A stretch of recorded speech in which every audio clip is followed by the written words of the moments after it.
Hey guys, it's Jake with TMG. In this video I'm going to go over the vehicle ops kit. Utilizing a portable radio inside a vehicle can offer some limitations. Because the vehicle is built of metal and glass, it can often restrict a radio's performance. Because of this, we have the TMG Vehicle Ops Kit. This consists of two major components, the mobile antenna and the battery eliminator.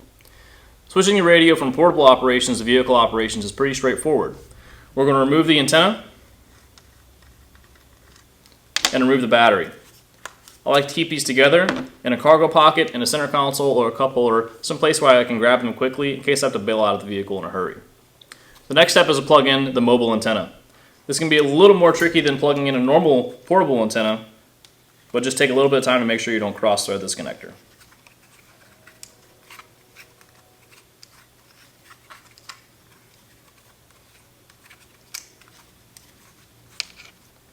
I'll then plug in the battery eliminator.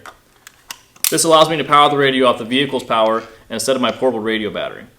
My radio is now set up for portable operations. I can stow this between a seat, in a center console, or in a cup holder, and usually use a remote speaker mic or an earpiece to allow the radio to stay stationary, and I can also hear the radio better while on a vehicle.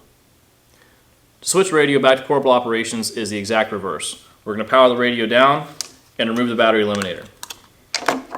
We'll then unscrew the antenna.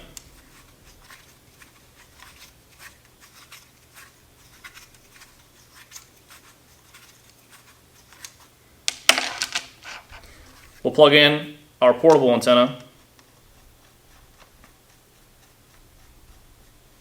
and reattach our battery. We'll power the radio back up. And now the radio is back in portable operations mode. A quick note about our antennas. This is a standard quarter wave antenna attached to a magnet mount. This will magnetize to the roof of any vehicle as long as it's actually metal and not like a newer truck that has an aluminum roof. We have about 20 feet of coax that will run in through the vehicle. You can close the door on the coax, and then you can run that coax up to the radio, wherever you're going to be operating the radio from.